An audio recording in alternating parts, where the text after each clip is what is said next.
Hi guys, welcome to the channel. Welcome back if you've been here before, and to another unboxing and first impressions. So after the last couple of unboxings I did, you guys sent me lots of messages saying what's the Arcturus like, or the brand generally. A couple of people are asking about AKs and a couple of people are asking about the HK416 they've released. I've heard some people, they absolutely love their AKs. They say they're fantastic, and I've also heard a couple of little horror stories, as you do with airsoft. So you're never quite sure what you're getting. I have seen a few bits and pieces here and there to sort of say there were some issues. Now I don't know what the score was with those, so I can't really comment. But I have also seen people saying that they absolutely love theirs.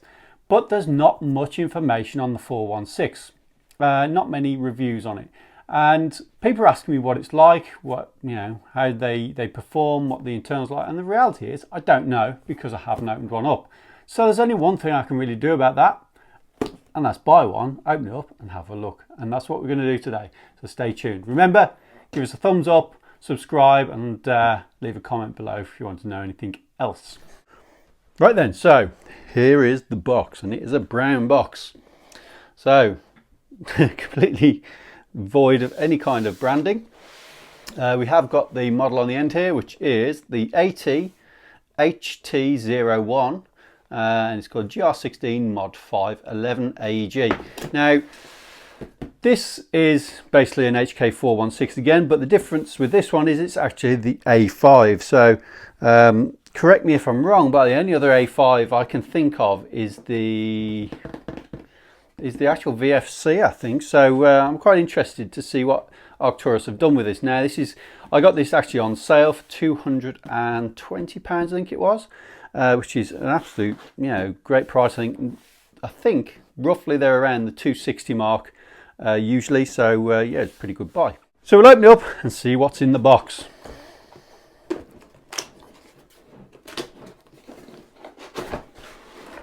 Okay, so good, pretty decent packaging. Packaging has improved a lot over the years. This fairly dense foam, and then we have the gun itself. So we've got an owner's manual right there. So this is your owner's manual. Pretty standard stuff. It's not a generic one. It has actually got a picture of the gun itself. Shows you how to load the mags, stock batteries. Yeah, okay, so it is pretty basic. Shows you a quick change spring. Cool.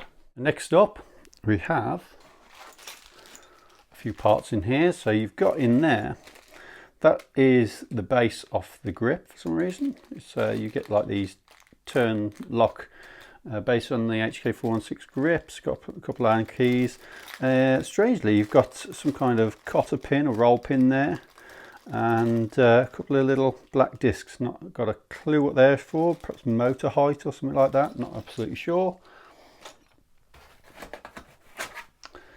And we've got ourselves a magazine. Now, interesting, this magazine actually looks slightly translucent. If we have a look at this, so if we have a look inside here, take this guy off, this does actually pull out. And what you can do is actually switch this from the 120 rounds, I think it is standard. You can switch it across to 30 rounds if you want, or back again. If you're doing a mil sim and they want you to have low caps. But I don't know if anyone really does that these days, but I'm not sure. But it's got like this slightly translucent mag, a bit like you would with a G36. So that's pretty cool. HK style. So yeah, I actually quite like the mag. Pretty solid, not too much of a rattle to it, and it's a mid cap. So, oh yeah, one other thing I've noticed,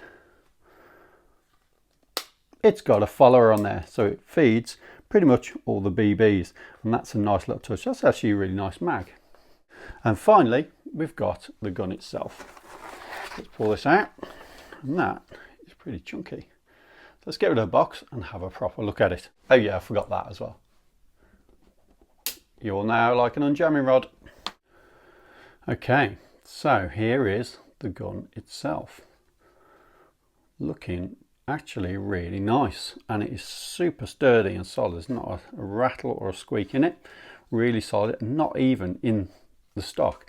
Now this is really nice. This is the like slimlined A5 stock that you get, and it's actually really nice quality. But what gets me is right back here, there's no wobble in it. So a gun that's come from standard brand new with no wobble in the stock. Who'd have thought it possible? Amazing. We've got these nice iron sights on top of here, which also have this quick release on there, although I haven't figured out how it actually comes off yet. That's pretty cool. And then we've got a front flip up sight here as well, with a post style sight on it.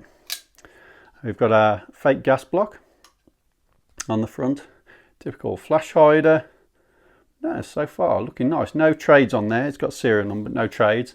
I have seen these in Asia with trademarks on them, so you can probably get them with trademarks on in Asia, but certainly not in Europe. We've got a plastic style selector, which feels really positive. Bit of a like a mid click, but yeah, it's not bad. It's not smooth like some of the metal ones, but it's positive, so that's a good start. And it's ambidextrous, so let's try it this side. Yeah, perhaps not quite as smooth this side as it is the other side, but it certainly works. And it probably, to be honest, it would probably loosen up anyway as you're using it. I like this ambidextrous style mag release. It's a bit different to some of the ones you usually get. Some of the ones you'll get sort of knock on your kit and you'll pick your gun up and your mag falls out. This one looks far less susceptible to that, as it's actually quite stiff and it's protected by this little piece here. So when it's dangling off your kit on the sling, it's less likely to knock it off. Okay, so we've also got our bolt release. So we'll just try that out. It works and it locks back. And that releases it. So yeah, and we've also got another release there. So if we do it again, we've got this one, which also sets it back. So yeah, so far really nice, and it's got quite a long actual castle nut on there. I'm not sure what the score is there. It's probably something to do with the quick change spring there. And we've got some sling mounts at the back. So we've got a mounting plate. Yeah, really nice. Okay, so other than the A5 stock, what else shows it to be different from the A4? So we've got this ambidextrous bolt release. We've got the ambidextrous fire selector, and we've got this slightly different shaped magwell, and we've got this curved trigger guard, which is really nice.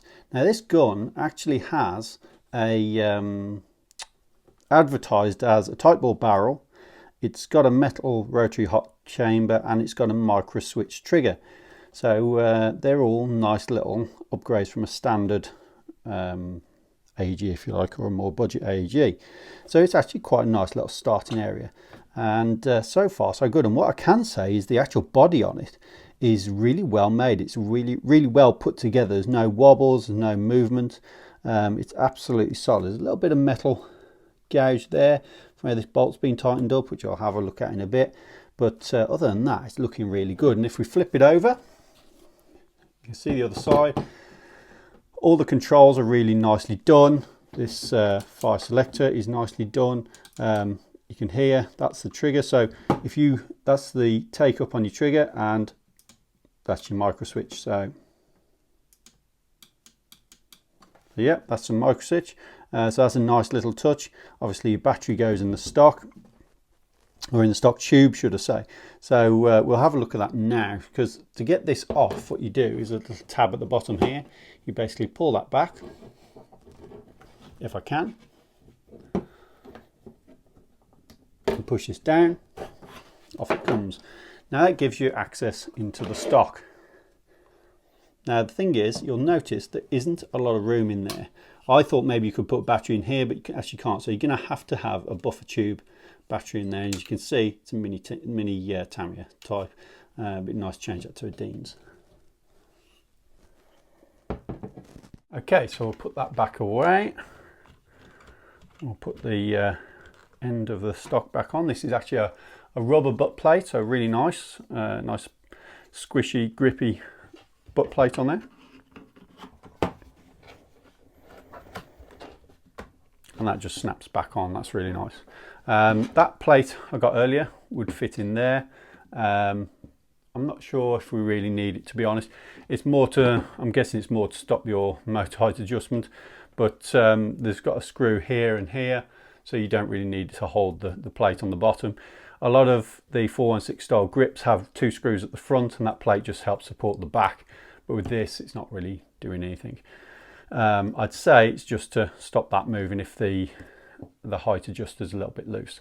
If we look inside the magwell, you can see the bottom of the gearbox, and you can see the metal hop-up chamber there. It's a cast metal hop-up chamber, but nothing wrong with that. And then if we just pull the slide back, you can actually see the rotary adjustment inside here, and the actual chamber itself.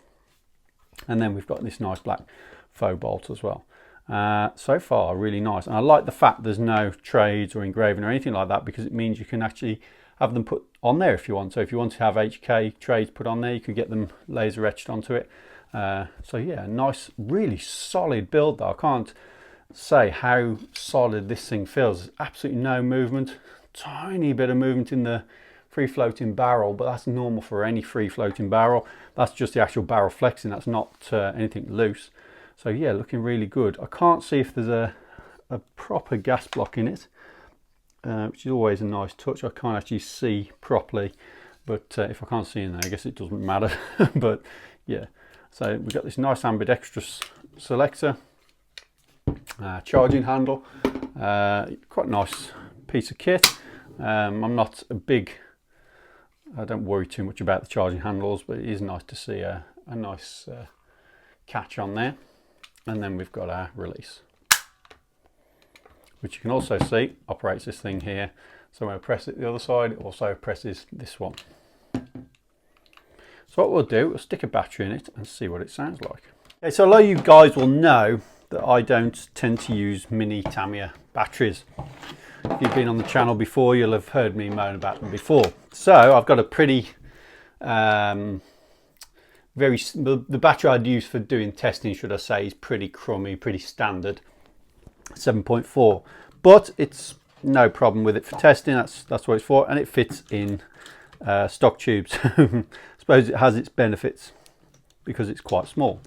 So as you can see, it fits in there quite nicely.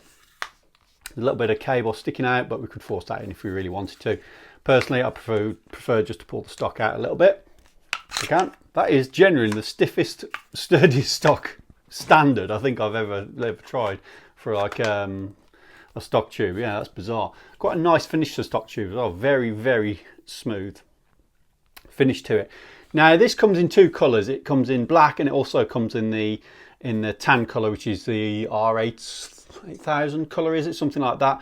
And it's like 3 tones. So you get 1 colour for the receiver, 1 colour for the front rail, and you get another colour for the plastics, for the polymers, for the grip and the stock, and then you get like a gold shiny stock tube. And I was very tempted to get that one because I do love that colour scheme on the 416.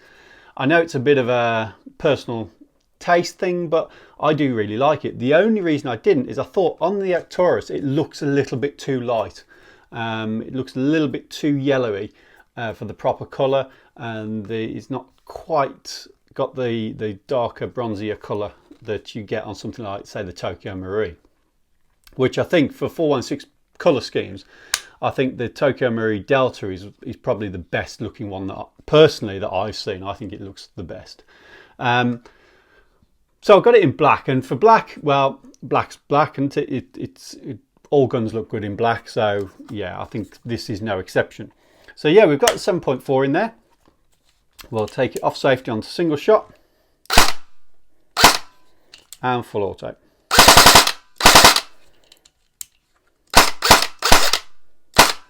Okay, I don't think that 7.4 suits this gun, if I'm honest. As you can see,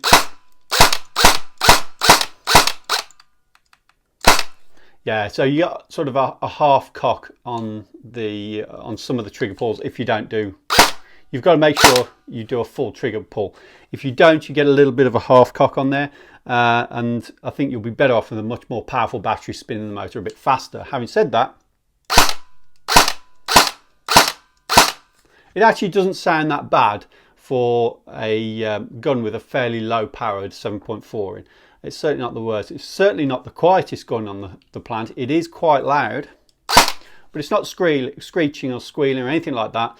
I think if you had a slightly higher torque motor in there, maybe that would make it spin a bit quicker and get rid of that little slappiness. But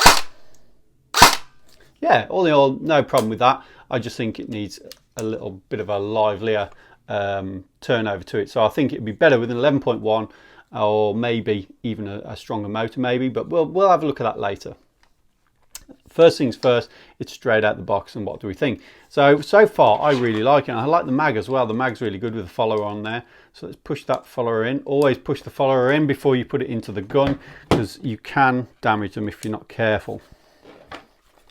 So as the mag fit, the mag fits really nicely. No wobbles, no moving around. That's actually a really nice fit. Yeah, that's solid. Let's try some other mags in there as well, actually, while we're at it.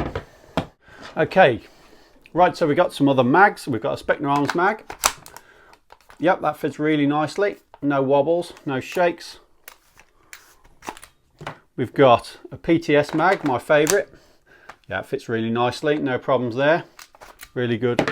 We've got this is actually, I'm not sure the brand of this mag.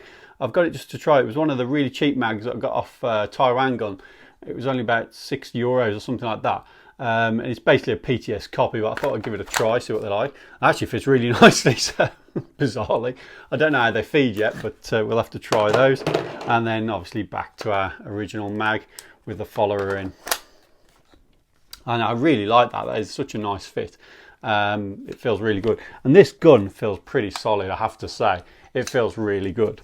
It feels nice and shoulder, there's no squeaks, there's no rattles, nothing. It feels really good. I'm really impressed with how it feels. So what we'll do is we'll give it a bit of a shooting test and we'll see how we get on with it.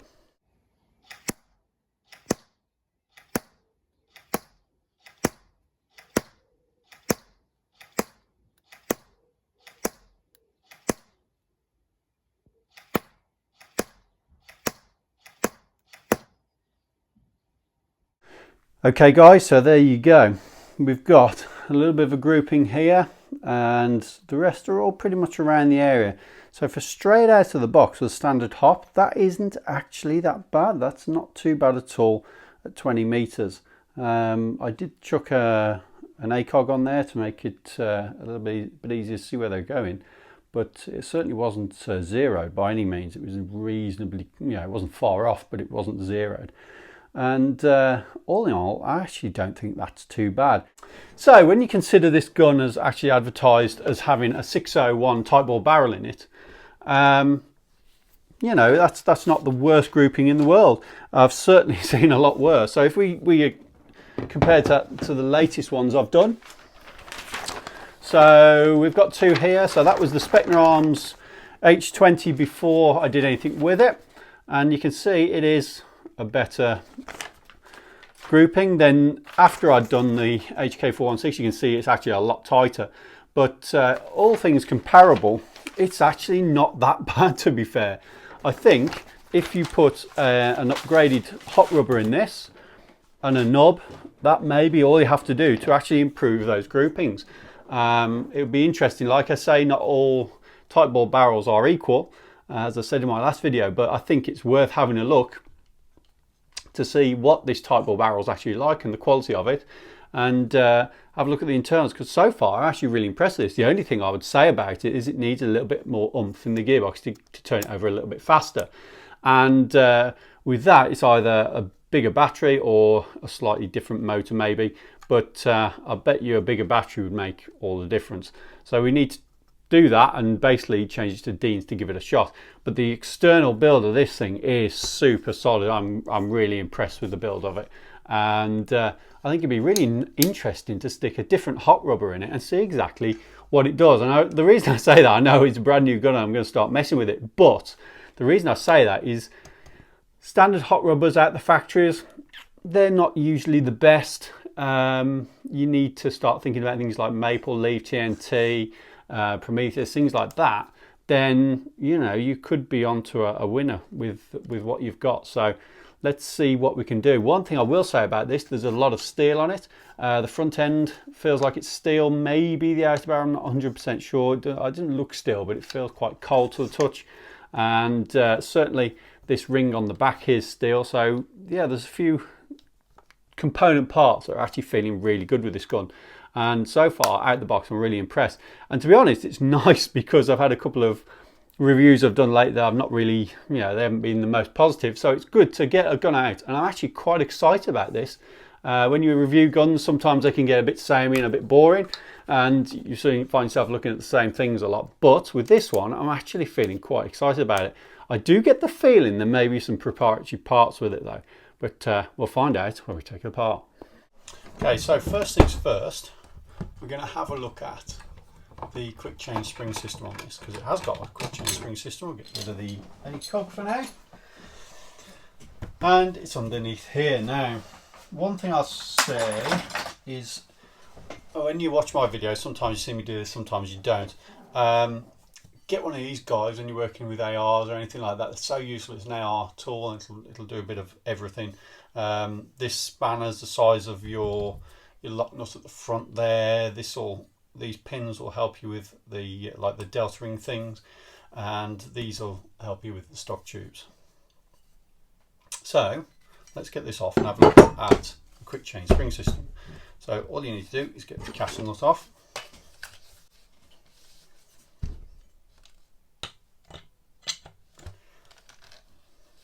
I'll see how tight it is, so it's not too tight. I'll get this fella off here.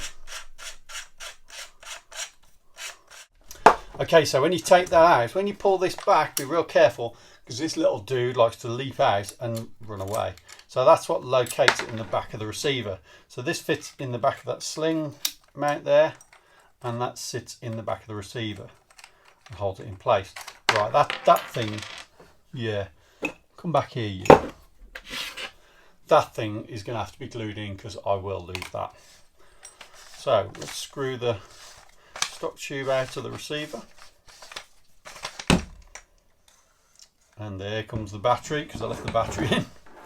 And there you go, it's out. So we'll just disconnect the battery. Get rid of that. And there is your quick change spring system. So you can screw that out and get to your spring inside there and change it out for whatever you want. So yeah, that's quite a cool little system. I like that. I don't like that naughty pin bit though. This little dude who sits in here, yeah, that's that thing needs gluing in. Imagine changing a spring at a game and that fell into a crevice in a bench or something, or under a bench or in some grass or some dirt or something. You'd never find it again. So yeah, tip of the day, that is, glue that thing on, because it's going to go missing. Otherwise, everything else looks really nice quality.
Right, so a couple of things about this gearbox. It's not a standard version 2 gearbox.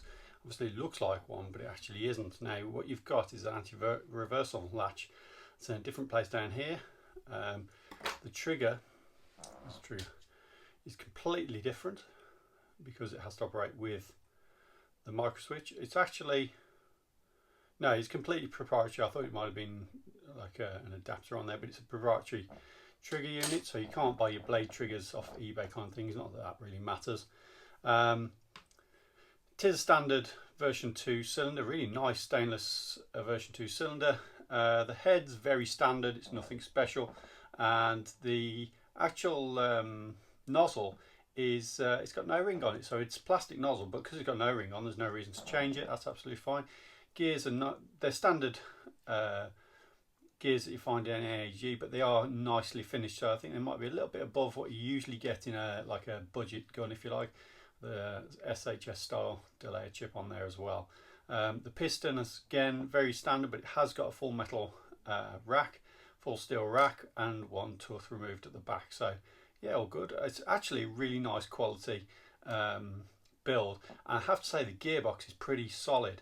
I do think this gearbox could take quite a lot of abuse, and it's even where they've radiused, let me show you on this one, even where they've radiused here and here where you want it, if you actually look at the top of the gearbox, there's actually a bulge here as well, which indicates like a strengthening, if you like. So far I'm actually really impressed. It's an anodized gearbox, bit of an odd finish, and it's not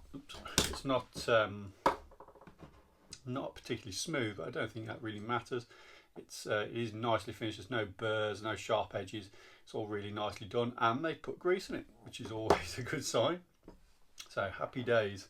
So far so good. I'm actually really impressed. So yeah, I'm liking this.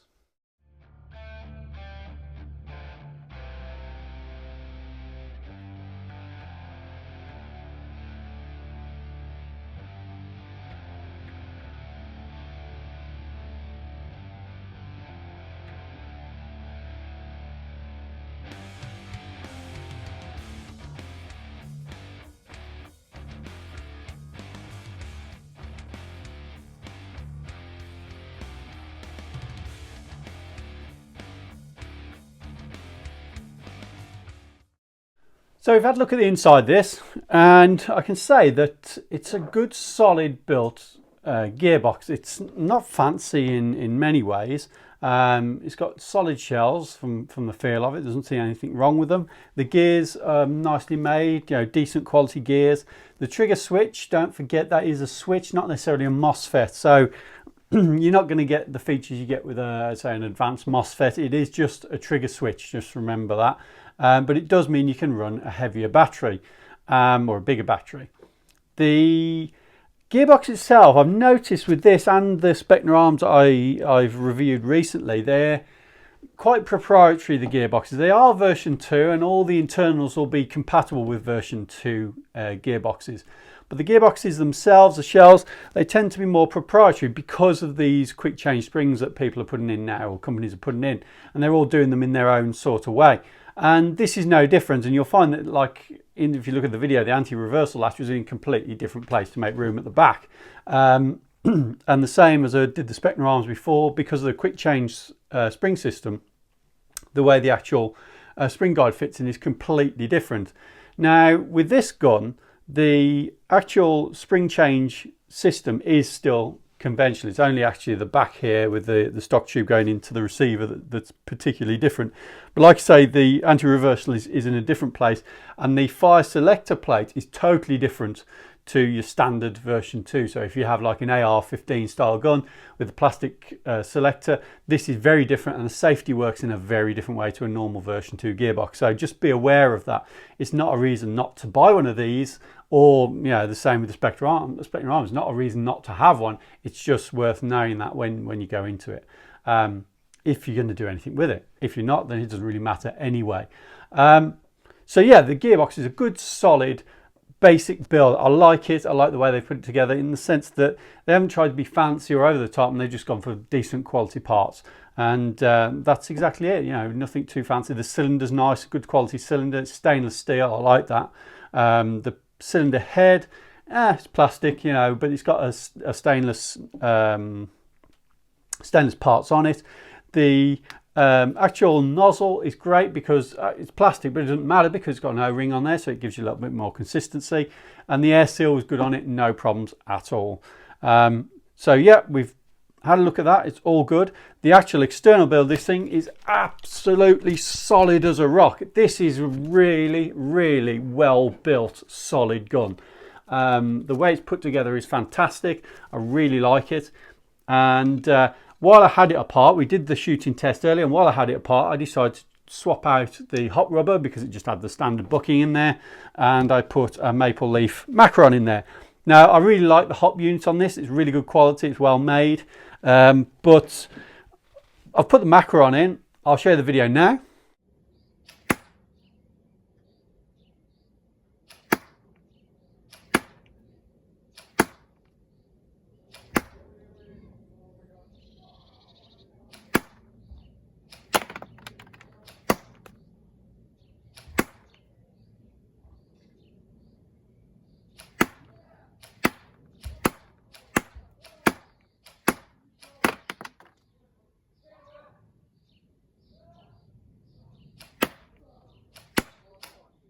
But you'll see from that video that actually there wasn't a huge difference.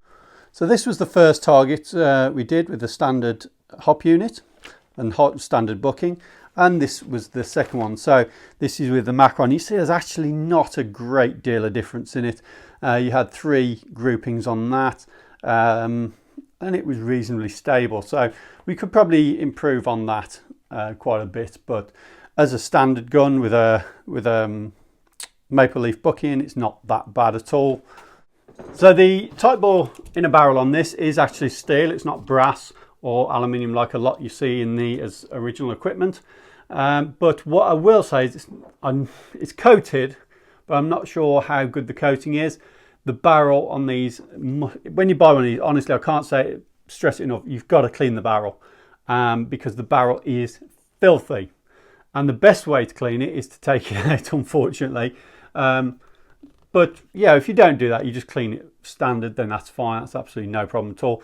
I actually took mine out and gave it a real good clean. I actually put a polishing compound down there just to make sure it was completely clean. And then I put a very, very light film of silicone oil along the inside of the barrel with the hop removed. So the hop nub wasn't coated in silicone. I just ran it through the barrel just to keep it nice and lubed and keep the barrel clean and not contaminated with any kind of rust, basically. And yeah, it worked fine then. But it is worth thinking about that. And certainly keeping the barrel clean on these is going to be really important, because if you're playing a damp game or a wet day, then take it home, stick it in the cupboard. There's very good chance you might get a little bit of corrosion inside the barrel. But other than that, I am so impressed with this gun straight out of the box. And for the money, honestly, it's a bargain. I really, really like this. Now, what I have done, earlier on I was firing it with a 7.4. I've now put Dean's connectors on and put my 11.1 in there. So what we'll do is we'll switch it to single fire. And it's much better. It turns over a lot better. So we've got rid of that half cycle that you get with the 7.4. I actually think this gun is meant to run with an 11.1. I don't think it likes a 7.4. So yeah, and the rate of fire. So yeah, it's great. I will say, I think this gun, if you were going to do anything to it, other than, you know, sort of hop rubber, things like that, I think if you're going to do anything to this gun, it would probably benefit from a slightly higher torque motor.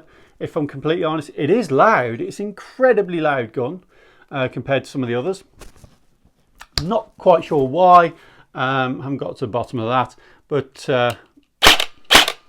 certainly nothing wrong with it. It is a loud gun though. There's no two ways about it, but you know, if you can live with that, it's not an issue. It's just so well built. I think it's worth. I don't mind the noise of it really in comparison to how well built it is. It is really nice. Be very careful when taking out this front pin. It's a captured pin, so it has a small spring and a pin in there to hold it in place, stop it slipping out.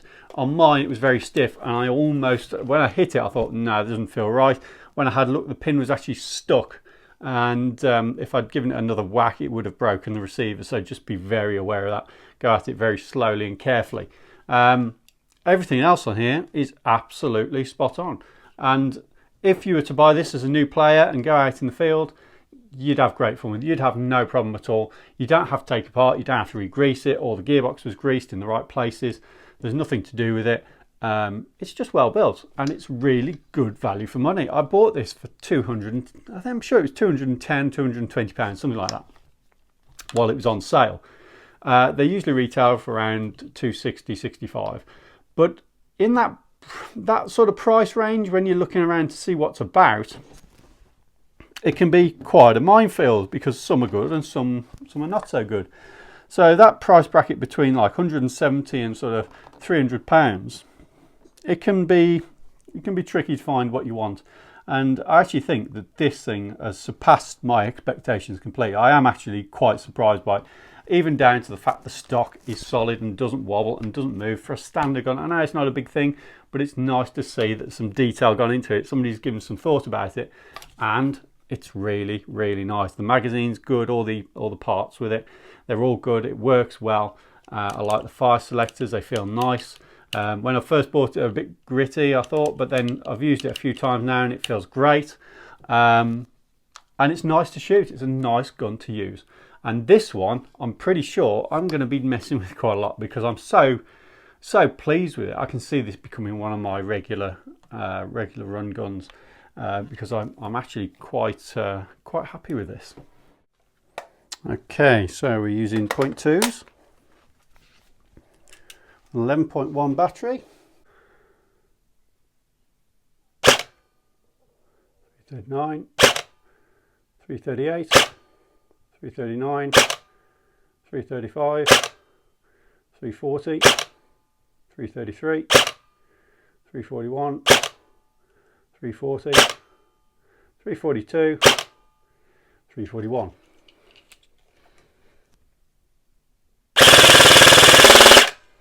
And it's 1,117 rounds per minute.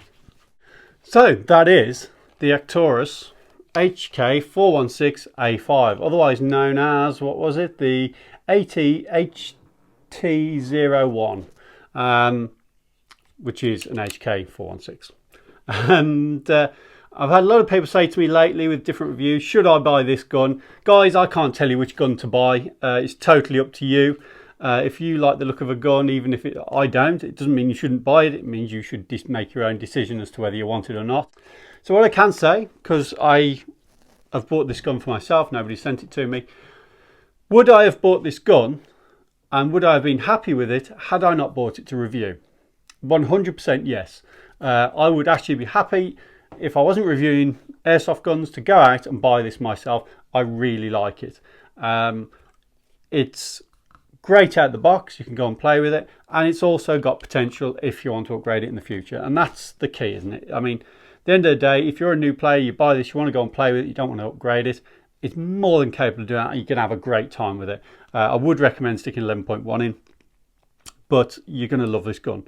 If 6 months down the line you want to throw some upgrades in it, it's ready for it. It's going to work. And I wouldn't even change hop unit. Hop unit's great. If you wanted to put a different barrel or hot rubber motor, things like that, it's going to accept them all brilliantly. Just remember, the trigger unit doesn't mean it's got a MOSFET in it. I don't think it is a MOSFET. I haven't found out 100%, but I don't feel like it is a MOSFET. It's a trigger unit to allow you to use bigger batteries without a trigger contact. And it's got the quick change spring in there. As you can see, it's consistent. I'm getting spot on FPS out of it. It's absolutely perfect for the UK. And yeah, I really love this gun. Great one, Arcturus. You've really nailed it with this. It's an absolutely lovely gun. So, what's next? We have got a pistol coming up from Action Army. It's the new, basically like a Ruger replica. So yeah, I'm looking forward to that. It's been on pre-order for since the beginning of time. I think it seems to have been on pre-order forever, but I'm sure everything's been delayed coming from Asia due to the problems with the virus. So no problems, it will be here soon. Hopefully it's supposed to be getting released towards, well, it's said the end of April, beginning of May, so hopefully it's coming out any minute now, and that will be coming to us next, hopefully.